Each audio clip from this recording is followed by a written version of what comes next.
በስመ አብ ወወልድ ወመንፈስ ቅዱስ አሐዱ አምላክ አሜን። ከሰባቱ አጽዋማት አንዱ የሆነውን ነቢያት ጌታችን አምላካችን መድኃኒታችን ኢየሱስ ክርስቶስ ይወርዳል ይወለዳል ብለው እሱን የጠበቁበትን እሱን ለማግኘት የጾሙትን ጾመ ነቢያትን ልንጾም በዋዜማው ላይ እንገኛለን።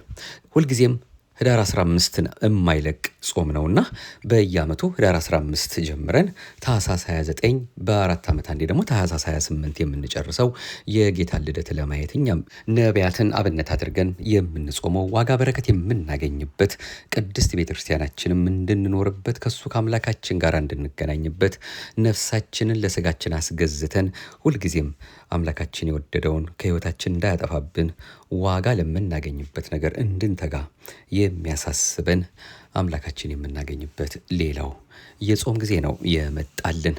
እንግዲህ ከጾም ጋር በተያያዘ መሰረታዊ ዓላማዎቹ የጾም አስፈላጊነትን በተመለከተ እጅግ በጣም ብዙ የተነጋገርን ቢሆንም ከዚህ ቀደም ዛሬም ትንሽ ከለስ ስናደርግና ይህንን የነቢያትን ጾም ደግሞ ለምን እንደምንጾም ጾሙም ደግሞ ሌሎች ስያሜዎች እንዳሉትም የምናይበትን የዛሬውን መርሃ ግብራችንን ነው እሱ አምላካችን እንደፈቀደ እንግዲህ በዚህ መልኩ ተገናኝተን በነጻች በጎላች በተረዳች በአንዲቷ ኦርቶዶክሳዊት ተዋሕዶ ቤተክርስቲያናችን እምነት ስርዓትና ትውፊት ልንሰማው ልንከታተለው የሚያስፈልገውን መሰረታዊ የቅድስት ቤተክርስቲያናችንን ትምህርቶች በማህደረ ተዋሕዶ መንፈሳዊ የዩቱብ አገልግሎታችን ይዘን የተመለስ ነው።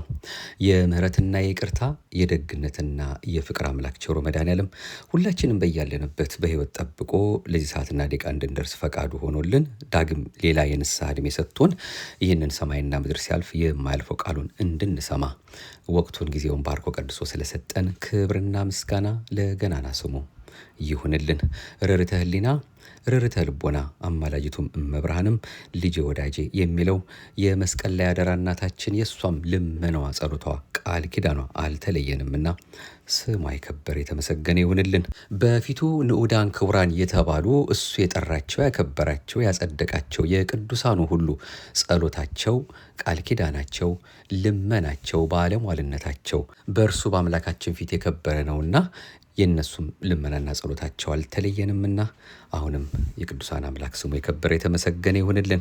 እንደው ከሰባቱ አጽዋማት አንዱ የነቢያት ጾም መጥቷልና ጾሙ ብለን ዝም ብለን ከጾሙ ትርጓሜ ጋር ወይም ጾሙ ለምን እንደሚጾም ከመናገራችን በፊት ከሁላችንም ልቦና መጥፋት የሌለበት በአጠቃላይ በኦርቶዶክሳዊ ተዋሕዶ ቤተክርስቲያናችን ስንመላለስ የምናደርገውን ነገር በልባምነት አውቀን ተረድተን ጠንቅቀን በእያንዳንዱ ትምህርታችን ውስጥ እሱ አምላካችን የሚነገረንን በልባችን አሳድሮልን በማስተዋል የምንመላለስ ከሆነ ሁሉ ነገር ትርጉም ይኖረውና ከልማድ ወጥተን ወደ ማወቅ ካልተማሩ ማወቅ ካላወቁ ጽድቅ የለምና በዚህ መልኩ በእውነት አምላካችን የሚነግረንን ሁላችንም ማወቅ መቻል አለብን። እንዲሁ ዝም ብለን ብቻ ጾም ነው ጾምን እንጾማለን ማለት ሳይሆን ከዚያ ከጾሙ በስተጀርባ ምን እናገኛለን ብለን ነው የምንጾመው።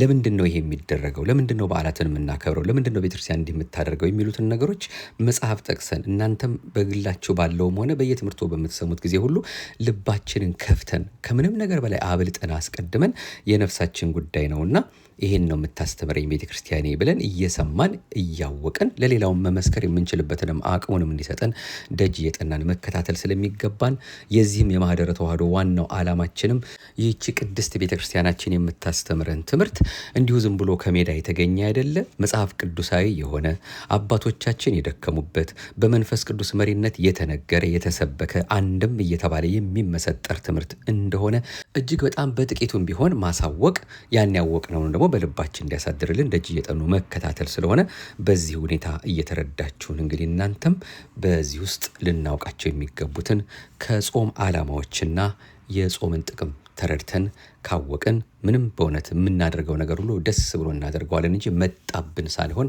መጣልን። ጾም ለነፍሳችን ዋጋ ለምናገኝበት ነገር ደግሞ አምላካችን ሊያተጋና አመጣልን። እሰይ ተመስገን እያል እነዚህን ቢያንስ ሰባቱን አጽዋማት የግድ ማናችንም መጾም ስለሚገባን በዛ መልኩ እያወቅን እየተጠነቀቅን እንድንኖርበት ስለሚያስፈልግ እስኪ ለዛሬ እንግዲህ እንደተለመደው እንደ መነሻ አድርገን ስለ ጾም መሰረታዊ ዓላማዎች እናንሳና የነቢያትን ጾም ለምን እንደምንጾም በዚያው አስከትለን ለማየት እንሞክራለን። ጾምና መሰረታዊ ዓላማዎቹ የመጀመሪያው ሰውነትን ለጽድቅ ስራ ማዘጋጀት ወይም ማለማመድ ነው። ሰው ሲባል ሰባት ባህሪ ያለው መሆኑ ሰባቱም ባህሪያቱም በሁለት የሚከፈል መሆኑ በሁለቱም ደግሞ ስንል ደግሞ ወይም ሁለትም ስንል ደግሞ እግዚአብሔር ከመሬት አንስቶ ያበጀው አፈሩ ስጋና እፍ ብሎ የሰጠው ከባህሪው የምትስማማው ሕያዊት ለባዊትና ነባቢት ነፍስ ያለው መሆኑ ነው። ነገር ግን አዋቂት ነፍስ ረቂቅ ስለሆነች ለማደሪያዋ ስጋ ተገዝታ ትኖራለች። ምንም አዋቂ ብትሆንና ክፉ ስራ ባይስማማትም ስጋ ግዙፍነቷን ተጠቅማ ታሸንፋለችና የጾም ዓላማም ለስጋ ፈቃዷን በመከልከል ነፍስ ጽድቅን እንድትሰራ ማድረግ ነው። በሌላ አነጋገር የጾም ዓላማ ፈቃደ ስጋን ለፈቃደ ነፍስ ማስገዛት ነው። ለምሳሌ የምጽዋትን ጥቅም የምታውቀው ነፍስ እንጂ የምትሰጠው ግን እጅ ነች። እንዲሁም መጽሐፍትን ለማንበብ ዓይን፣ ገዳማት ለመሄድ እግር፣ መንፈሳዊ ቃላት ለመስማት ጆሮ፣ ሌሎችም በዚህ መልኩ ልናያቸው የሚገቡ ምሳሌዎች ይጠቅማሉ። የእነዚህን ጥቅም የምትረዳው ግን አዋቂት ነፍስ ነች። ስለሆነም ኃጢአትም ጽድቅም የሚሰራበትን ግዙፉ አካላችን ወይም ሰውነታችንን በባህሪዋ እውነት ብቻ የሚስማማት ወይም ደግሞ ለሚስማማት ለነፍስ እንድትታዘዝ ማድረግ ያስፈልጋል። ያለበለዚያ ግን ጽድቅን መስራት አይቻልም። ስለዚህ እጃችን እንዲመጸውት፣ እግራችን ወደ መቅደሱ እንዲገሰግስ፣ አንደበታችን ለምስጋና ለጸሎት እንዲከፈት፣ ጆሮአችን ቃሉን ለመስማት፣ ዓይነ ልቦናችንም ስለኛ በደል በፊት ለፊታችን የተሰቀለው ክርስቶስን እንዲመለከት ማድረግ የጾም ዓላማ ነው። አንድም የረሃብን ችግር ቀምሰን በማየት የዕለት ጉርስ ለሌላቸው ራርተን መስጠትና በዚህም ተርቤ አብልታችሁኛልና ተጠምቼ አጠጥታችሁኛልና የአባቴ ብሩካን ወደ እኔ ኑ መባል፣ እንዲሁም የረሃብን ችግር አይተን በሰማይ ቤት ለዘላለም ለዓለም ራብ በማሰብ የክርስቶስን ስጋና ደም መቀበል የጾም መሰረታዊ ዓላማ ነው። እነዚህን ካደረግን ደግሞ ጻድቃን ነን። ለዚህም ነው የጾም ዓላማው ሰውነታችንን ለጽድቅ ስራ ማዘጋጀት ማለማመድ ነው ብለን የጀመርነው። ሁለተኛው የጾም ዓላማ ለነፍሳችን የበለጠ ጊዜ መስጠት ነው። የሰው ልጅ ከ22ቱ ስነ ፍጥረታት ልዩ የሚያደርገው በሁለት ዓላማት የሚኖር መሆኑና ሁለት ታላላቅ ባህሪያት ያለው መሆኑ ነው። በዚህ ምድር ያሉ ፍጥረታት ሁሉ ሕይወታቸው በዚሁ ምድር የሚያበቃ ነው። ሰማያውያን መላእክትም ቢሆኑ ምንም እንኳ ዘላለማውያን ቢሆኑ ሕይወታቸው ሰማያዊ ብቻ ነው። ባህሪያቸውም ወጥና አንድ ነው። የሰው ልጅ ግን እንስሳዊም መልአካዊም ባህሪ ያለው ለጊዜው በምድር በፍጻሜው በሰማይ የሚኖር ብቸኛ ፍጡር ነው። እንስሳዊ ባህሪው በተፈጥሮ ይሰጣል፣ በሞት ይወሰዳል፣ ዳግም አይመለስምም። መልአካዊ ባህሪ ደግሞ በተፈጥሮ ይሰጣል፣ ነገር ግን ሞት የለበትምና ለዘላለም ሕያው ሆኖ ይኖራል። ታዲያ ይህ በተፈጥሮ ተሰጥቶት በሞት የሚያበቃውና በተፈጥሮ ተሰጥቶ ለዘላለም የሚኖረው እንስሳዊና መልአካዊ ባህሪያችን ለተወሰነ ጊዜም ቢሆን አንድ ላይ ነው የሚኖሩት። ነፍስን ለክብር ወይም ለአሳር የሚያበቃውም ነፍስና ስጋ አብረው በሚኖሩበት በምድራዊ የቆይታ ጊዜያቸው የሰሩት ተግባር ነው። ይህ የአንድነት ኑሯቸው ደግሞ በዚች ምድር የሚያበቃ ነው። የሰሩት ስራቸው ግን ነፍስን ለዘላለም ይከተላታል። ለዚህ ነው በዓመት የተወሰነ ወራት መርጠን በቀን የተወሰነ ሰዓታት ለይተን ለነፍሳችን ማሰብ፣ በተቃራኒውም ስጋችንን መገሰጽ እንደሚያስፈልገን ቤተ ክርስቲያናችን የምታስተምረን። ለነፍሳችን ጊዜ ሰጥተን ከምናስብባቸው ጊዜያት ደግሞ ወርሃ ጾም ዋነኛው ነው። ጾም የጽድቅን መንገድ የምታስተምርና ኃይለ ፍትወትን የምታደክም የነፍስ ስንቅ ናት። ጾም ተድላ ስጋን የምታጠፋ ቁስለ ነፍስን የምታደርቅ ለጎልማሶች መታዘዝን፣ ጸጥታን፣ እርጋታን፣ ራስ መግዛትንና ትህትናን የምታስተምር ከግብረ እንስሳ የምትከለክል ሰው መላእክትን መስሎ የሚኖርበትና ኃይል መንፈሳዊን የምታጎናጽፍ ደገኛ ስርዓት ናት። እንግዲህ ከጾም መሰረታዊ ዓላማዎች አንዱ ለነፍሳችን ጊዜ መስጠት ነው ስንል ለምግብና ለሆድ ማሰብን ቀንሰን በጸሎትና በስግደት መትጋትን እንዲሁም ምግበ ስጋና ሌሎች ጉዳዮቻችን ሳያሳስቡን በምስጋና መላእክትን መስለን ለምንኖርበት መንግሥተ ሰማያት ማሰቢያ ጊዜያችን መሆኑን ለመናገር ነው። ለምሳሌ ሌላ ጊዜ ጠዋት ከእንቅልፍ እንደነቃን ስለ ቁርሳችን የምናስብ ከሆነ በጾም ወቅት ጸሎተ ኪዳንን ማሰብ፣ ለቁርሳችን እናወጣ የነበረንንም ገንዘብ ለድሆችና ለጦም አዳሪዎች በመስጠት ለመንግሥተ ሰማያት ስንቅ ማዘጋጀት ይገባናል። በጾም ወቅት ከምግብ መከልከል አሊያም ከክፉ ስራዎች መራቅ ብቻውን በቂ አይደለም። ለድሆችና ለችግርተኞች ቸርነትን ማድረግ፣ በስግደትና በጸሎት በንስሐም ወደ እግዚአብሔር መቅረብ ያስፈልጋልና። እንግዲህ ሁለተኛው የጾም ዓላማ ለነፍሳችን የበለጠ ጊዜ መስጠት ነው ያልነው ነው። ሶስተኛው የጾም ዓላማ የጽድቅ ስራን ለመስራት ነው። ጽድቅ ማለት እውነት ማለት ሲሆን ጽድቅን መስራት ደግሞ እውነተኛ መሆን ማለት ነው። ሰው እውነተኛ ወይም ጻድቅ ሊሆን የሚችለው የሐሰት ምንጭና አባት የሆነውን ዲያብሎስን ድል ማድረግ ወይም መራቅ ሲችል ብቻ ነው። ዲያብሎስን መራቅና ድል ማድረግ የምንችለው ደግሞ በጾምና በጸሎት ብቻ መሆኑን ሲነግረን ጌታችን መድኃኒታችን ኢየሱስ ክርስቶስ ይህን አይነት መንፈስ ወይም ዲያብሎስን በጾምና በጸሎት ካልሆነ በቀር ማሸነፍ አትችሉም ብሎ አስተምሮናል ማቴዎስ 17። ስለዚህ ሰው የመልካም ሥራ ጠላት የሆነውን ዲያብሎስን ድል ሳያደርግ ፈቃደ ሥጋን ወይም ኃጢአትን ለመስራት መጎምጀትን በጾም ሳይገታ ጽድቅን መስራት አይችልም። ጽድቅን ካልሰራ ከኃጢአት ካልራቀ ደግሞ ርስት መንግሥተ ሰማያትን መውረስም አይቻለውም። በመሆኑ ጾም ከምንም በላይ አስፈላጊ የሆነ ስርዓት ነው። ጾም የጽድቅ ሥራ መጀመሪያ ነው የሚባለው ለዚህ ነው። አንዳንዶች ግን መጾምን ማለትም ከምግብና ከውሃ ለተወሰነ ጊዜ መከልከልን ብቻውን ጽድቅ አድርገው ሲመጻደቁ ይታያሉ። በእርግጥ መጾም ኃጢአት ነው እያልን አይደለም። ያለ ዓላማ መጾም ግን ኃጢአትም ጽድቅም ሊሆን አይችልም። ምክንያቱም ጾም የጽድቅ ሥራ ምክንያት እንጂ በራሱ ብቻውን ዋጋ የለውምና። ስለሆነም ስንጾም ንስሐ ለመግባትና ሥጋውና ደሙን ለመቀበል ወይም የተራበውን ለማብላት ወይም በሥጋዊና በመንፈሳዊ ሕይወታችን የጎደለንን አሊያም የከበደንን ችግር ለመፍታት ወዘተ መሆን አለበት እንጂ ያለበለዚያ ከምግብ መከልከልና ከሰው ለመመሳሰል ብቻ መጾም አስፈላጊ አይሆንም። አራተኛው የጾም ዓላማ ሥጋውና ደሙን መቀበል ነው። ጾም ትርጉሙ እንደተመለከትነው ሰውነታችን የሚፈልገውን ነገሮች በተለይም ምግብን በመከልከል ሰውነትን ማድከምና ጎን ለጎንም ነፍስን መካስ መሆኑን ተገንዝበናል። በተጨማሪም ጾም የንስሐ ጊዜ ነው። በአጠቃላይም ጾም አብዝተን ለነፍሳችንና ስለ ሰማያዊ ቤታችን የምናስብበት ጊዜ ነው። ለነፍስ ካሰብን ደግሞ የነፍስ እርካታዋ የሥጋ መራብና መጎዳት ሳይሆን አንዴ ከበሉ ዳግም መራብና መጠማት የሌለበትን የጌታችን የአምላካችንና የመድኃኒታችን የኢየሱስ ክርስቶስን ሥጋና ደም መቀበል ነው። ሥጋችንን አስርበን ነፍሳችንን የማናጠግባት ከሆነ ግን ጾሙ ትርጉም አልባ ነው የሚሆንብን። በዓላማ ጾመናልም ማለት አይቻልም። ይህን ዓላማ ባለማወቅ ነው ዛሬ እንግዲህ እጅግ ብዙ የሚባል ቁጥር ያላቸው ምዕመናን ጾም ሲመጣ ለቅበላ ስለሚበሉት ሥጋ፣ ፋሲካ ሲቃረብ ደግሞ ለበዓል ዶሮና በግ በመጨነቅ ጾሙን በከንቱ የሚጨርሱት። እውነተኛ ዓላማ ይዘው የሚጾሙ ምዕመናን ግን ጾምን ሲጀምሩም ሲፈጽሙም የሚጨነቁት ስለ ክርስቶስ ሥጋና ደም ነው። እንግዲህ የጾማችን ዓላማ ምግበ ሥጋን መተው ብቻ ሳይሆን ምግበ ነፍስንም መመገብ መሆኑን ማወቅ ይገባናል። እንግዲህ እነዚህ አራቱ እጅግ በጣም በብዙ መልኩ ሊነገሩ ከሚገባቸው የጾም ዓላማዎች እንደ መነሻ የሚሆኑ ነጥቦች ናቸው። አሁን ደግሞ ይህንንም በበለጠ ደግሞ የሚያጠናክርልን የጾም ጥቅምና አስፈላጊነትን ደግሞ እንዲሁ በተወሰኑ ነጥቦች ለማየት እንሞክር። የመጀመሪያው ጾም ፈቃደ ሥጋን ለማሸነፍ ይጠቅማል። የሰው ልጅ የተፈጠረበት 7ቱ ባህሪያት የሥጋና የነፍስ ተብለው በሁለት ጎራ ይከፈላሉ። የሥጋ ባህሪያት የሚባሉት ነፋስ፣ እሳት፣ ውሃና መሬት ወይም አፈር ሲሆኑ ነባቢነት፣ ለባዊነትና ሕያውነት ደግሞ የነፍስ ባህሪያት ናቸው። የሥጋ ባህሪያችን ከእንስሳት ሲያዛምደን፣ የነፍስ ባህሪያችን ደግሞ ከመላእክት ጋር ያመሳስለናል። ፈቃደ ሥጋ ከሥጋ ባህሪያት ይመነጫል። መብላት፣ መጠጣት፣ ስካር፣ ዝሙት፣ ሐሜት፣ ምኞትና የመሳሰሉት ፈቃደ ሥጋ ናቸው። እነዚህን የሥጋ ፈቃዳትን ማድረግ ከእግዚአብሔር ጋር ያጣላናል፣ ከገነትም እንድንሰደድ ምክንያት ይሆንብናል። ጾም ደግሞ ሥጋና የሥጋን ፈቃድ በማድከም የነፍስን የበላይነት የምናረጋግጥበት ስርዓት ነው። ሰው ያገኘውን በልቶና ያለ ልክ ጠጥቶ ሰውነቱ ሲፋፋ ደሙም ሲፈላ የሥጋን ፈቃድ ለመስራት ይነሳሳል። በጾምና በስግደት ሥጋውን ሲያከሳ ግን መንፈሳዊ ኃይልን ስለሚጎናጸፍ እግዚአብሔርን ለማመስገን እንጂ ለኃጢአት አይነሳሳም። ማር ይስሐቅ ይህን ሲያብራራ መብል መጠጥ ብናገኝ አፋችንን ከፍተን እግራችንን ዘርግተን ብንበላ ብንጠጣ ሰውነታችንን ወስኖ ገቶ መኖር አይቻልንም ይላል ማር ይስሐቅ አንቀጽ 1 ገጽ 23። የመጀመሪያው እንግዲህ የጾም ጥቅምና አስፈላጊነት ጾም ፈቃደ ሥጋን ለማሸነፍ ይጠቅማል የሚለው ነው። ሁለተኛው ጾም ወደ ሰማይ የሚወጡበት መሰላል ነው።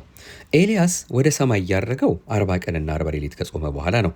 ነቢያት እንደ ዳዊትና ኢሳይያስ በዚህ ምድር እየኖሩ በፍጹም ተመስጦ ወደ ሰማይ በመሄድ ከእግዚአብሔር ጋር ተነጋግረው ሰማያዊ ምስጢርን ለሰዎች ያስተማሩትና ትንቢት የተናገሩት በጾም ነው። እኛም በተገቢ መንገድ ከጾምን በመንፈስ ተመስጠን ከእግዚአብሔር ጋር የምንነጋገርበት ከእግዚአብሔርም ጋር ተነጋግረንም ለችግሮቻችን መፍትሄ የምናገኝበት ኋላም መንግሥተ ሰማያትን የምንወርስበት ደገኛ ስርዓት ጾም ነው። ሶስተኛ ጾም ከእግዚአብሔር ጋር መነጋገሪያ ቋንቋ ነው። ሊቀ ነቢያት ቅዱስ ሙሴ ዓለም በሙሉ በኃጢአት ደመና ተጋርዶ በጨለማ በነበረበት ወቅት ሰው ሁሉ ከአዳም በዘር በሚተላለፈው ኃጢአት ወይም ጥንተ አብሶ ምክንያት ከእግዚአብሔር ፍቅርና ምሕረት ርቆ በነበረበት ዘመን ብቻውን ብርሃንን ያየበት ከእግዚአብሔርም ጋር ቃል በቃል የተነጋገረበት ቋንቋ ጾም ነው። ሙሴ 40 ቀንና ሌሊት በጾም ቆይቶ ከእግዚአብሔርም ጋር ሲነጋገር ሰንብቶ ከተራራው ሲወርድ እስራኤላውያን የሙሴን ፊት ማየት ፈርተው እስኪሸሹ ድረስ ግንባሩ ያብረቀረቀው በጾም ኃይል ከእግዚአብሔር እጅ ጸጋንና በረከትን ስላገኘ እንጂ በምግብ አይደለም። 5ኛ ጾም ምስጢርን ይገልጻል። ነቢየ እግዚአብሔር ቅዱስ ዳዊት እርሱ በዝግባ እንጨት በተሰራና በአማረ ቤት እየኖረ የእግዚአብሔር የቃል ኪዳኑ ታቦት ግን በድንኳን ውስጥ ስለነበረች ዘወትር ያዝንና ይጨነቅ ነበር። ስለዚህ ለእግዚአብሔር ቤተ መቅደሱን ለመስራት ፈለገ። የእግዚአብሔር ፈቃድ መሆኑን ያውቅ ዘንድ ወዶ ከነቢዩ ናታን ጋር በመሆን ጾም ጀመረ። ምንም እንኳ በነቢዩ ናታን አማካኝነት የእግዚአብሔርን ቤት የሚሰራ ከአብራክ የሚወለደው ሰሎሞን ነው እንጂ አንተ አይደለህም ተብሎ ቢነገረውም ንጉሱ ዳዊት ስለ ዘላለማዊቷ ቤተ መቅደስ፣ ስለ ድንግል ማርያም ከሩቅ ዘመን በኋላ ስለሚመጣው ስለ ክርስቶስም ምስጢር አይቶ ትንቢት ተናግሯል። እንዲህ በማለት በኤፍራታ ሰማነው፣ በዱር ውስጥም አገኘነው። መዝሙር 131 ቁጥር 6። ይህ ቃል ዳዊት ከጭንቀት ያረፈበት ታላቅና ምስጢራዊ ቃል ነው። አንቺ ቤተልሔም ከይሁዳ ነገሥታት ከተሞች አታንሽም፣ ባንቺ ሕዝቡን የሚታደግ ንጉሥ ይወለዳልና ብሎ ሚልኪያስ የተናገረው ትንቢት እንደሚፈጸምና በቤተልሔም ግርግም ተወልዶ እንደሚታይ የሚናገር ነው። ነቢዩ ዳንኤል ብዙ ራእያትን ያየውና ሕልሞችን የፈታው በጾምና በጸሎት ኃይል ነው። ነቢዩ ዳንኤል በጾም ኃይል ምስጢራትን ማወቁን ሲናገር በዚያም ወራት እኔ ዳንኤል 3 ሳምንት ሙሉ ሳዝን ነበርኩ፣ ማለፊያ እንጀራም አልበላሁም፣ ስጋና የወይን ጠጅም ባፌ አልገባም፣ 3ቱም ሳምንት እስኪፈጸም ድረስ ዘይት አልተቀባሁም። ከዚያ በኋላ እንግዲህ ምስጢሩን የሚገልጥለት መልአክ ተልኮ መምጣቱንም ሲነግረን ዳንኤል ሆይ አትፍራ፣ ልብህ ያስተውል ዘንድ ሰውነትህ በአምላክ ፊት ይዋረድ ዘንድ ካደረክበት ከመጀመሪያው ቀን ጀምሮ ቃል ተሰምቷል፣ እኔም ስለ ቃል መጥቻለሁ ተብሎ ተጽፏል። ዳንኤል 10:2። እንግዲህ ዳዊትንና ዳንኤልን ምሳሌነት ወይም ደግሞ ለምሳሌ ያነሳናቸው እንጂ እጅግ ብዙ ቁጥር ያላቸው ሌሎችም በጾምና በጸሎት ኃይል የተለያዩ ምስጢራትን አይተዋል። እኛም በትክክል ከጾምን ምስጢራት የማናይበት ምክንያት አይኖርም። 6ኛው ነጥባችን ከጾም ጥቅምና አስፈላጊነት ጋር የተያያዘው ጾም ከጥፋት የምናመልጥበት መንገድ ነው። ስለ ኃጢአታቸውና ስለ በደላቸው ምድራቸው እንድትገለበጥና በእሳት ዲን እንዲቃጠሉ የተፈረደባቸው የነነዌ ሰዎች ከተነገራቸው ጊዜ ጀምረው ከሀገር ወጥተው መሰደድን ሳይሆን የመረጡት ከእግዚአብሔር ጋር የሚገናኙበትን መንገድ ነው። ያችም መንገድ ጾም ነበረች። የነነዌ ሰዎች ከሕፃናት እስከ አዋቂ የሀገሪቱ ንጉሥም ሳይቀር ከእንስሳትም ውሃ ሳይጎነጩና ሳር ሳይነጩ ሰዎችና እንስሳቶች አንድ ላይ በመጾማቸው ከታዘዘባቸው መዓት ድነዋል። ትንቢተ ዮናስ ምዕራፍ 3። ያለ ጥፋታቸው ሞት የተፈረደባቸው አይሁድና ንግሥት አስቴርም ለችግራቸው መፍትሄ ያደረጉት ጾምን ነበረ። መጽሐፍ አስቴር ምዕራፍ 4 ከጥፋት የምናመልጥበት መንገድ ነው። 7ኛ ጾም በኃጢአታችን ምክንያት ያጣነውን ጸጋችን የምናስመልስበት ጥበብ ነው። ጾም ለአዳም አባታችን የተሰጠች የመጀመሪያ የእግዚአብሔር ትእዛዝ ነች። ጾም አትብላ ተብሎ ተነግሮት ሳለ አዳም ትእዛዙን አፍርሶ በልቶ ከገነት የወጣበት ዕፀ በለስን አትብላ የምትል የመጀመሪያ የእግዚአብሔር ትእዛዝ ስትሆን ዳግማዊ አዳም የተባለው ክርስቶስ ጌታችን አምላካችን 40 ቀንና 40 ሌሊት ጾሞ 3ቱን አርእስተ ኃጣውእ 3ቱን የኃጢአት አበጋዞች የተባሉትን ስስት፣ ትዕቢትና ፍቅረ ነዋይን እና ዲያብሎስን ድል በማድረጉ አዳም ዳግመኛ ወደ ገነት የተመለሰበት መንገድ ነው። ይህ ማለት ጾም አዳም ከገነት የወጣበትም ተመልሶ የገባበትም መንገድ ነው። አዳም በመብል ምክንያት ወይም የጾምን ሕግ በመሻሩ ከገነት ወጣ። ክርስቶስ ደግሞ ጾሞ ወይም ካሳ ከፍሎለት ወደ ገነት መለሰው። ለዚህም ነው እንደ ቤተ ክርስቲያናችን ስርዓት ንስሐ ስንገባ አባቶቻችን ካህናት በኃጢአት ምክንያት ያጣነውን ጸጋ መመለሻ ጾም የሚሰጡን። 8ኛውና ለጊዜው የመጨረሻው የሆነው የጾም ጥቅምና አስፈላጊነት መልካሙን መሻታችንን ከእግዚአብሔር የምንቀበልበት እጅ ነው። ነቢያት የጌታን መምጣት ሲጠባበቁ፣ ሐዋርያት እግዚአብሔርን ለማገልገል ሲዘጋጁ፣ ዳዊት የእግዚአብሔርን ቤተ መቅደስ ለመስራት ሲፈልግ፣ የነነዌ ሰዎች ከእግዚአብሔር እጅ ምሕረትን ሲሹ፣ ሙሴ ታቦተ ጽዮንን ለመቀበል ወደ እግዚአብሔር እጁን ከመዘርጋቱ በፊት፣ ኤልያስ ወደ ሰማይ ለመሄድ ሲፈልግ መሻታቸውን ለመቀበል ወደ ቸሩ አምላክ ወደ እግዚአብሔር የቀረቡበትና መሻታቸውን የተቀበሉበት ስርዓት ጾም ነበረ። ሐዋርያት የእመቤታችንን ትንሣኤዋና ዕርገቷን ሊያዩ የቻሉት በጾምና በጸሎት ነው። በአጠቃላይም በዓላማ ጾሞ ዓላማውን ያላሳካ ማንም የለም። ስለዚህ እኛም ነፍሳችን የምትፈልገውን ለስጋችንም የሚያስፈልጋትን ለማግኘት ጾም ትልቁ መፍትሄ ስለሆነ ከምንም በላይ አስፈላጊያችን ነው። ከብዙ በጥቂቱ እንግዲህ እነዚህ 8 ነጥቦች የጾምን ጥቅምና አስፈላጊነት የሚያሳስቡ ናቸው። እጅግ በጣም በርካታ፣ በዚህ መልኩም ተስፋፍቶ የሚነገርም የቅድስት ቤተክርስቲያናችን አስተምሮ አለ። እንደው ለመነሻ ያህል ይህን ያህል ከሰማንና እንድናደርገው አምላካችን ደጅ እየጠናን ከተከታተልና በልባችንም ካሳደር ነው በእውነት መልካም ይሆንልናል። አንድ ነገር እናክል። ወደ ነቢያት ጾም ለምን እንደምንጾም ከማየታችን በፊት የማያቋርጥ ጾም እንግዲህ ጾም በተወሰነ ወቅት ለተወሰነ ወራት ወይም ሳምንታት ወይም ቀናት በቀንም ለተወሰነ ሰዓታት ከምግብና ከመጠጥ መከልከል እንደሆነ ከሁላችንም የተሰወረ አይደለም። ታዲያ ይህ ጾም በዓመት በታወቀ ወቅት የሚመጣና ዓመትን ጠብቆ ራሱን የሚደግም ስርዓት ነው።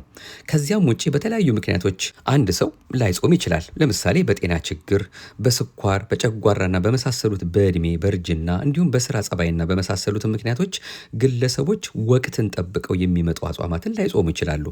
ታዲያ የቱ ጾም ነው የማይቋረጠው ለሚለው ጥያቄ መልሱ ክፉ ስራ ነው። ጾም መከልከል ነው። መከልከል ማለትም አለማድረግን ያመለክታል። ይህ ደግሞ አታደርጉ ተብሎ በሕገ ኦሪትና በሕገ ወንጌል የተጻፉትን ሁሉ የሚያጠቃልል ነው። ይኸውም አትግደል፣ አታመንዝር፣ አትስረቅ፣ አትግደል፣ በሐሰት አትመስክር፣ ከኔ በቀር ሌላ አምላክ አታምልክ፣ የባልንጀራህን ገንዘብ አትመኝ ወዘተ የሚሉ ናቸው። በወንጌል ወደ ሴት ያየ በልቡም የተመኛት አመነዘረ፣ ወንድሙን ጨርቃም ብሎ የሚሳደብ የገሃነም ፍርድ ይገባዋል ወይም የገሃነም እሳት ፍርድ ይገባዋል። ያለ ዝሙት ምክንያት ሚስቱን የሚፈታ የተፈታችውንም የሚያገባ ይፈረድበታል ወዘተ የተባሉትን መጠበቅ ወይም ከማድረግ መታቀብ ከማይቋረጠው ጾም ይመደባል። ይህም ሕዋሳቶቻችንን መቆጣጠር ማለት ነው። ማለትም ዓይንን ክፉ ከማየት፣ እጅን ከስርቆት ከመግደልም፣ እግርን ወደ መሸታ ቤት ከመገስገስ፣ ጆሮን ክፉ ወሬ ከመስማት፣ አንደበትን ከሐሜት ከስድብ መከልከል ማለት ነው። እነዚህን ከማድረግ የምንከለከለው ከዓመት እስከ ዓመት ከልጅነት እስከ ሞት አሊያም ራሳችንን ካወቅንበት የሕገ እግዚአብሔርንም ምንነት ካወቅንበት ጊዜ ጀምሮ ሳይቋረጥ እስከ ሕይወት ሕቅታ የምንጠብቀው ነው። የጾም ወቅት ደግሞ ከሌላ ጊዜ በተለየ ለመንፈሳዊ ሕይወታችን ቅድሚያ የምንሰጥበት ወቅት እንደመሆኑ እነዚህን ከለያየናቸውን ክፉ ስራዎችን ከማድረግ ከመከልከል በተጨማሪ ደግሞ በስተት አሊያም በድፍረት ለፈጸምነው በደልም ንስሐ የምንገባበትም ሰዓት ነው። እንዲሁም ከኃጢአት ከመከልከል በተጨማሪ የተራቡትን በማብላት፣ የተጠሙትን በማጠጣት፣ የታረዙትን በማልበስ፣ የታሰሩትንና የታመሙትን በመጠየቅና በማጽናናት ወዘተ የበለጠ ጽድቅን የምንሰራበት ወቅት ነው። እንግዲህ ጾም ሙሴ ከእግዚአብሔር ጋር የተነጋገረባት ቋንቋ፣ ኤልያስ ወደ ሰማይ የወጣባት መሰላል፣ ቅዱስ ዳዊትና ሌሎችም ነቢያት የክርስቶስን መምጣት ከሩቅ ሆነው ያዩበት መነጽር፣ የነነዌ ሰዎች ከጥፋት የዳኑበት መርከብ ናት። ያለ ጾም ጠላት ዲያብሎስን ድል ማድረግ ጽድቅንም መስራት አይቻልም። ዛሬም የጾምን ትርጉምና ጥቅም ተረድተን መንፈሳዊ ዋጋና ሰማያዊ ክብርን መሰረት አድርገው አባቶችም ያገኙትን በረከት ሽተው የሚጾሙ ሰዎች ተጠቃሚ ናቸው። ለመንፈሳዊ ሰው የጾም አስፈላጊነት የእምነትንና የጥምቀትን ያህል ነው። ያለ እምነት እግዚአብሔርን ማወቅ፣ ያለ ጥምቀትም የእግዚአብሔር ልጅ መሆንና መንግሥተ ሰማያትን መውረስ አይቻልም። ነገር ግን ማመንና መጠመቅም ቢሆኑ ብቻቸውን ርስት መንግሥተ ሰማያትን አያሰጡም። ስራ የሌለው እምነት በራሱ የሞተ ነው እንዲል ሐዋርያው ቅዱስ ያዕቆብ ምዕራፍ 2 ቁጥር 17። ጾም ደግሞ ከጽድቅ ስራዎች አንዱ ብቻም ሳይሆን ለጽድቅ ስራ መንገድ ከፋች ነው። ይኸውም የተራበን ለማብላት፣ የተጠማን ለማጠጣት፣ ንስሐ ለመግባትና ሥጋ ወደሙን ለመቀበል ምክንያት ነውና። ስለሆነም ጾም ከክፉ ስራና ከውዳሴ ከንቱ ርቆ በጸሎት በምጽዋትና በስግደት እየተጉ ለሚጾም ወይም እየተጋ ለሚጾም ሰው እጅግ ጠቃሚ የሆነች የነፍስ ስንቅ ናትና ታስፈልገናለች። እንግዲህ ይህን እንደመነሻ ካየን ይህንንም በልባችን ጽላት አምላካችን እንዲጽፍልን ደጅ እየጠናን እንድናደርገውም ያለሱ ምንም ማድረግ አይቻለንምና እሱ ኃይል እንዲሰጠን እየተማጸን እስኪ ከሰባቱ አጽዋማት አንዱ የሆነውን ነቢያት የጾሙትን ይሄንን ህዳር 15 በየዓመቱ የምንቀበለውን ጾም በተመለከተ ለምን ተጾመ የሚለውን ወደ ማየት ደግሞ እንሂድ። ጾመ ነቢያት። ጾመ ነቢያት በተለምዶ የገና ጾም ከሰባቱ የአዋጅ አጽዋማት መካከል አንዱ ሲሆን ጾመ ነቢያት የተባለበትን ምክንያት ነቢያት ስለጾሙት ነው። ነቢያት የጾሙት ስለምንድን ነው ቢሉ ለአዳም የተሰጠውን 5500 ዘመን ሲፈጸም ከልጅ ልጅ ተወልጄ አድንሃለሁ የሚለውን የተስፋ ቃል በማሰብ ከሰማያ ሰማያት ይወርዳል፣ ከድንግል ማርያም ይወለዳል፣ በሞቱም ሞት የተፈረደበትን የሰው ልጅ ነፃ ያወጣዋል ብለው ነው። ይህንን ጾም የትኞቹ ነቢያት ናቸው የጾሙት ቢሉ ሊቀ ነቢያት ሙሴ 40 ቀን ጾሟል፣ ዘጸአት 34:27። ነቢዩ ኤልያስም 40 ቀን ጾሟል፣ አንደኛ ነገሥት ምዕራፍ 19። በተጨማሪም በተለያየ ዘመን የነበሩት ነቢዩ እዝራ፣ ነቢዩ ነህምያ፣ ነቢዩ ዳንኤል እንዲሁም ክቡር ዳዊት ጾመዋል። ነቢያት ይወርዳል ይወለዳል ብለው ከጾሙ ክርስቶስ እርሱ ከሰማይ ወርዶ ከድንግል ተወልዶ በመስቀል ተሰቅሎ ካዳነን በኋላ እኛ የአዲስ ኪዳን ክርስቲያኖች ስለምን የነቢያትን ጾም እንጾማለን ብሎ ለሚጠይቅ እኛ የነቢያትን ጾም የምንጾመው እንደ ቀደሙት ነቢያት ይወርዳል ይወለዳል እያልን ሳይሆን የቀደሙት ነቢያት ይወርዳል ይወለዳል እያሉ የጾሙትን በማሰብ በመጾማችን ድነተ ሥጋ ድነተ ነፍስ፣ በረከተ ሥጋ በረከተ ነፍስ እንድናገኝበት ነው። ጾመ ነቢያት ከህዳር 15 ጀምሮ እስከ ታኅሳስ 29 ቀን በዘመነ ዮሐንስ ደግሞ እስከ ታኅሳስ 28 ቀን ድረስ ለ44 ቀናት በዘመነ ዮሐንስ ለ43 ቀናት ይጾማል። ከነዚህም መካከል 40 ቀናት ጾመ ነቢያት፣ 3ቱ ቀናት ጾመ አብርሃም ሶርያዊ ሲሆኑ የቀረው አንድ ቀን ደግሞ የገሃድ ጾም ነው። ፍትሐ ነገሥት አንቀጽ 15 ቁጥር 565 567 ጾመ ነቢያትን ከህዳር 15 ጀምሮ ሳይጾሙ የልደትን ዋዜማ ብቻ መጾም ግን የቤተ ክርስቲያን ስርዓት አይደለም። የነቢያት ጾም ስያሜዎች። እግዚአብሔር ወልድ ኢየሱስ ክርስቶስ ዓለምን ለማዳን ሲል የሰውን ሥጋ ስለመልበሱ፣ ወደ ግብፅ ስለመሰደዱ፣ በባሕረ ዮርዳኖስ ስለመጠመቁ፣ በትምህርቱ ብርሃንነት ጨለማውን ዓለም ስለማብራቱ፣ ለሰው ልጆች ደህንነት ልዩ ልዩ መከራን ስለመቀበሉ፣ ስለመሰቀሉ፣ ስለሞቱ፣ ትንሣኤው፣ ዕርገቱና ዳግም ምጽአቱ በየዘመናቱ የተነሱ ቅዱሳን ነቢያት በመንፈስ ቅዱስ ተቃኝተው ትንቢት ተናግረዋል።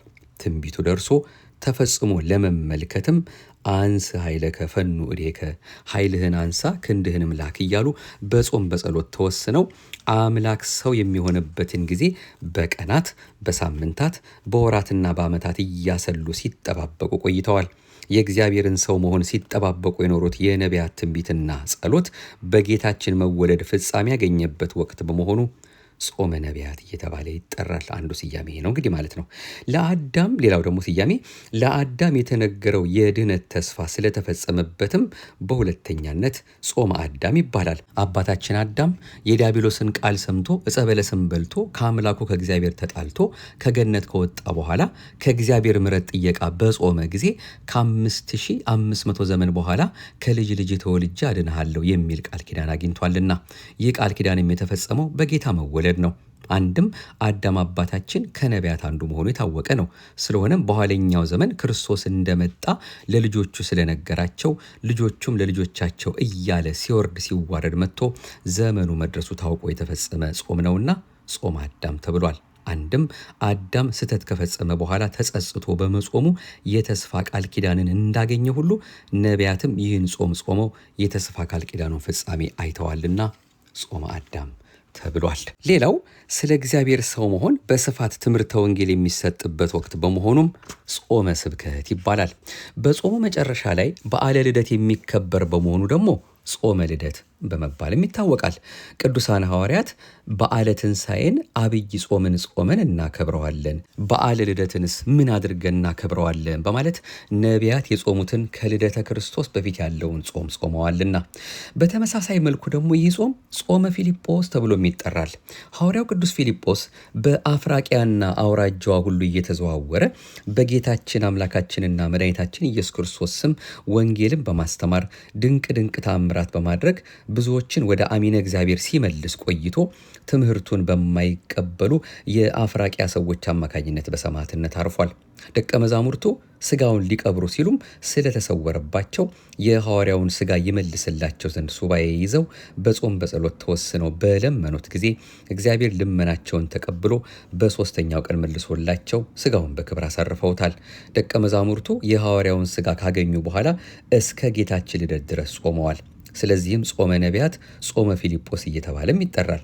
ከዚህ ሁሉ ጋር ክርስቶስን በግብረ መንፈስ ቅዱስ እንደምትጸንሰው እመቤታችን ቅድስት ድንግል ማርያም መልአኩ ቅዱስ ገብርኤል ካበሰራት በኋላ እመቤታችን ሰማይና ምድር የማይወስኑትን አምላክ ጸንሼ ምን ሰርቼ ወልደዋለሁ በማለት ጌታችንን ከመውለዷ አስቀድማ ጾመዋለችና ይህ ጾም ጾመ ማርያም በመባልም ይታወቃል።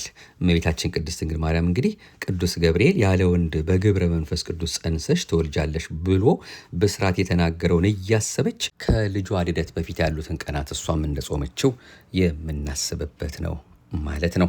እንግዲህ በዘመን አስተምሮ የሚገኙ ሰንበታት በቅዱስ ያሬድ የዜማ መጽሐፍት እንደተቀመጠው በዘመን አስተምሮ ውስጥ የሚገኙ ሰንበታት አስተምህሮ ኢትዘኪሮ፣ ቅድስት ሎቱ ስብሐት፣ ምኩራብ አምላክ ፍጹም በህላዊሁ፣ መጻጉዕ ይቤሉ እስራኤል እና ደብረ ዘይት ሰርአ ሰንበተ ለሰብእ ዕረፍተ ተብለው ይጠራሉ። ሳምንታቱ በዚህ መልክ የተከፋፈሉት በሊቁ በቅዱስ ያሬድ ነው። ከመጀመሪያው ሳምንት ካስተምሮ በቀር የአራቱ እሁዶች ስያሜ ከአብይ ጾም ሰንበታት ጋር አንድ አይነት ነው። ከላይ እንዳየ ነው ማለት ነው። እንግዲህ ቅድስት፣ ምኩራብ፣ መጻጉዕ፣ ደብረ ዘይት ያልነው ማለት ነው። የዘመኑ የዚህ የያዝነው ደግሞ የዘመን አስተምሮ ሰንበታት አሁን እነዚህ የጠራናቸው ሰንበታት ስያሜ ግን ከአብይ ጾም ሰንበታት ስያሜ ጋር ተመሳሳይ ይሁን እንጂ በእነዚህ ሳምንታት ሌሊት የሚዘመሩ መዝሙራት፣ በቅዳሴ ጊዜ የሚነበቡ ምንባባትና የሚቀርቡ ትምህርቶች ግን በይዘትና በምስጢር ይለያያሉ። ትምህርቶቹ በምስጢር ይለያያሉ ስንልም በዚህ ወቅት የሚነገረው ምስጢርና ይዘት በወቅቱ ላይ የሚያተኩር መሆኑን ለመግለጽ ነው እንጂ በየትኛውም ጊዜ በቅዱስ ቤተክርስቲያናችን የሚቀርበው ትምህርት የእግዚአብሔር ቃል ብቻ ነው። አምላካችን በሕይወት በጤና ጠብቆ ለዚህ ያደረሰን ይኸው እንግዲህ የምናደርጋቸውን ነገሮች ሁሉ በልባምነት እያወቅናቸው እንድናደርጋቸውና እንድንኖርባቸው በሚያሳስብ መልኩ የምንቀበለውን የነቢያትን ጾም የዘንድሮ ዓመት የ2018 ዓ ም የነቢያት ጾም የሚጀምረው ሰኞ ህዳር 15 ቀን ነው፣ የሚያልቀው ታኅሳስ 29 ነው እንግዲህ ማለት ነው። በዚህ መልኩ እንግዲህ ጾምን ስንቀበል በጾም ውስጥም ስንመላለስ ራሳችን ወደ ጾም ባህር ከተን ከእሱ ከአምላካችን ጋር ለመታረቅ በምናደርገው መንፈሳዊ የህይወት ጉዟችን ውስጥ ጾምን ለምን እንጾማለን? ጥቅሙ ምንድን ነው? እኔ መጾም የሚያስገኝልኝ ነገር ምንድን ነው? ከትላንት ዛሬስ በተሻለ መልኩ እንዴት አድርጌ አምላክ የሚደሰትበትን ነገር ላድርግ እያልን ነው። የምግብ ለውጥ ሳይሆን የመንፈሳዊ ህይወት ለውጥ፣ የልቦና ለውጥ አድርገን ከሱ ከአምላካችን ጋር ለመገናኘት ከትላንት ዛሬ በተሻለ መልኩ በልባችን ጉልበት ተንበርክከን ይቅርታ እየጠየቅን ያውም ይቅርታ የሚያስጠይቅ ምሕረት ሊያመጣ የሚያስፈልገው እጅግ በጣም በርካታ ጉዳዮችና አጀንዳዎች አሉንና ወደ እሱ ወደ አምላካችን ልባችን አፍሰን መለመን መማፀን እንዳለብን የሚያሳስብ በጾማችን ዋጋ ለምናገኝበት ነገር እንዲያተጋን የሚያመላክት ጉዳያችንን ነው ይዘን እንግዲህ እንደ እግዚአብሔር ፈቃድ ወደ እናንተ በዚህ መልኩ የደረስ ነው። አሁንም አምላካችን በህይወት በጤና ጠብቆ ለዚህ ያደረሰን ይህንን ጾም በሰላም ፈጽመን ደግሞ ለዚያች በሰው አእምሮ ቢያስቧት ድንቅ ለሆነች አምላካችን እኛም ፍለጋ ለመጣበት ለቤተልሔም ልደቱ ለድንቅ ትህትናው በቸርነትና በደግነቱ ጠብቆ እድሜውን አበድሮ እንዲያደርሰን የተቀደሰ ፈቃድ ይሆንልን። እንዲሁ ብቻ እንደው ጾመናል ብለን ፈሰክን ለማለት አይደለ። በየቀኑ በምናደርገው እንቅስቃሴያችን ጾማችን ከጸሎት ከምጽዋት ከስግደት እግዚአብሔር አምላክ ከሚወደው የጽድቅ ስራ እንዳይለይ ራሳችንን በእውነት እየጠየቅን እንድናደርገው ያስፈልገናል። አሁን በልባምነት ልጅነት ሳይሆን አሁን ልባምነት እንደ ባለ አእምሮ እያሰብን ምንድን ነው የማደርገው? እስኪ አሁን እኔ እየጾምኩ ነው፣ እንደው ምግቡን ብቻ ጾሜ ነው 9 ሰዓት ላይ የምበላው የሚለው ነገር ብቻ ሳይሆን እግዚአብሔር አምላካችን ባወቀ እሱ ባሳየን ባመለከተን ጾም ብቻ አይደለ፣ ጸሎቱን እያረኩ ነው፣ ምጽዋት እየመጸወትኩ ነው፣ ስግደት እየሰገድኩ ነው፣ ቅዱስ ቤተክርስቲያናችን የምጠይቀኝ ነገር እያደረግኩ ነው፣ እግዚአብሔር የሚወደው ነገር እስከኔ እያገኘ ነው የሚለውን ነገር ቆም ብለን እያሰብን እየጠየቅን ማድረግ ይገባናል። አሁንም አምላካችን በእያንዳንዳችን ልቦና ውስጥ ያለውን ጉዳያችን እሱ ያውቃል። በሀገራችን ያለውን ፈተና እሱ ያውቃል። በኑሯችን፣ በቤተሰባችን፣ በትዳራችን፣ በልጆቻችን፣ በመውጣት በመግባታችን ብቻ በአጠቃላይ እሱ በሚቆጣጠረው ህይወታችን ውስጥ የሚያስፈልገንን እሱ ሳንነግረው ቀድሞ ያውቃል። ለዚህ ጉዳያችን ግን እሱ አምላካችንን መማፀን ይቅር በለን ማረን ማለት ስለሚገባን ስለ ወገኖቻችን በሀገራችን ስላለው ፈተናም ቢሆን ሁልጊዜም መንፈሳዊ ነገርን ሳንረሳ ዓይናችንን ከመስቀሉ ልባችንን ከቃሉ እንዳያርቅብን እየተማጸን ሕዋሳቶቻችንን ሁሉ ለእሱ አስገዝተን ፍቅሩን እያሰብን አምላካችን ለእኛ ያሰባትን መልካሙን ነገር እንዲያደርግልን ከእኛ የሚጠበቀውን ማድረግ እንድንችል እሱ ኃይል እንዲሆነን፣ እሱ ብርታት እንዲሆነን፣ እሱ መንገዱ እንዲያሳየን፣ እሱ ከትላንት ዛሬ በተሻለ ልባችን ሰብሮልን ፍቅሩን እያሰብን እንድንመላለስ በልባምነት በማስተዋል በጥበብ እሱ አምላካችን በፈቀደልን እሱ ባዘጋጀልን የእሱ ፈቃድ ብቻ በሆነችው ነገር እንዲመራን የመድኃኔዓለም አሁንም የተቀደሰ ፈቃዱ ከሁላችን ጋር ይሁንልን። የተባረከ ጾም አድርጎ ይስጠን። ጀምረን ለመፈጸም ያብቃን። አሁንም ሀገራችን ሕዝባችንን በዓይነ ምሕረቱ ይመልከትልን፣ ክፉን ያርቅልን፣ ደጉን ያቀርብልን። እኛም ደግሞ አጀንዳ ብለን የያዝነውን እርሱ በቸርነቱ እንዲፈጽምልን የምንጠይቀውን ከኃጢአት በስተቀር መልካም የሆነውን ነገር ሁሉ እሱ ያውቀዋልና አምላካችን እንዲፈጽምልንና ቸርነቱ ስራ እንዲሰራልን ፈቃዱ ይሁንልን። አሜን። ይቆየን። እመብርሃን ወላዲተ አምላክ እንደ ዓይን ጥቅሻ በሚደርሰው ጸሎቷ ደርሳልን የኔንም የእናንተንም መጨረሻችንን እንድታሳምርልን ልመናዋ ጸሎቷ አብሮን እንዲሆንልን ቃል ኪዳኗ ከክፉ እንዲጠብቀን የአማላጅቱ ፈቃዷ ይሆንልን። የአምላክ እናት ናትና ለምናው የሚከለክላት ነገር ስለሌለ ፊት የማያስመልሰው አንገት የማያስቀልሰው ጸሎትሽ አምላክ ወላዲተ አምላክ ሀገራችንን ይመልከትልን፣ እኛንም ደግሞ ለክብር አብቂን እያልን መማፀን ያስፈልገናል። አሜን። ይቆየን። በቀጣዩ ባለፈው የጀመርነውን ክፍል 2 መርሃ ግብራችን ይዘን እንመጣለን። እስከዚያው ድረስ በያለንበት ሰላም እግዚአብሔር ከሁላችን ጋር ይሁን። አምላካችን መድኃኒታችን ኢየሱስ ክርስቶስ እሱን ጠርተን ዋጋ ለምናገኝበት ነገር ከትላንት ዛሬ በተሻለ ከሱ ጋር የምንመላለስበትን አሁንም ጥበቡን እንዲያበዛልን፣ ፍለጋው እንዲያስተምረን፣ ብርሃን እንዲሆነን፣ ክርስቲያን የሚያሰኘንን መልካም ስራ እንድንሰራ ሰው እንዲያደርገን በእውነት ሰው ሁን ተብለናልና ሰው እንዲያደርገን ፍቅሩን እንዲያበዛልን አሁንም መድኃኔዓለም ፈቃዱ ይሆንልን። አሜን። ይቆየን። ማኅደረ ተዋሕዶን ነበረ እንደሱ እንደ አምላካችን ፈቃድ ስንከታተል የቆየ ነው።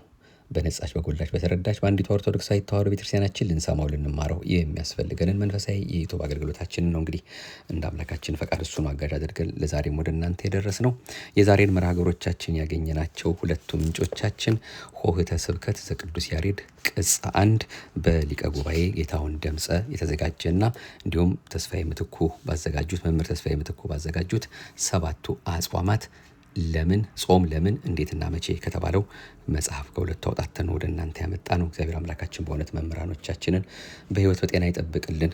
የፍቅር አምላክ ቸሩ መድኃኔዓለም የሕይወትን ቃል ያሰማልን። አጽንቶ አበርትቶ ደግሞ በበለጠ ደግሞ በሌሎች ስራዎቻቸው ደግሞ ቅድስት ቤተክርስቲያናችን የምትወደውን መልካሙን ሕይወት የሆነውን ትምህርት ደግሞ እንዲያቀብሉልን እሱ በበለጠ ጸጋውና ጥበቡ እንዲያበዛልን ፈቃዱ ይሆንልን። አሜን። ይቆየን። የቀጠሮ ሰዎች ይበለን። ሰብስክራይብ ማድረጋችሁን ሌላ ሰው ማካፈላችሁን አሁንም አትርሱብን እያለ ነው ለዛሬም ይህን መርሃ ግብራችንን ፈጽመው። አቤቱ አንተን መፍራትን በልቦናችን በጎ አምልኮትህንም በህሊናችን ጨምር። ይቆየን።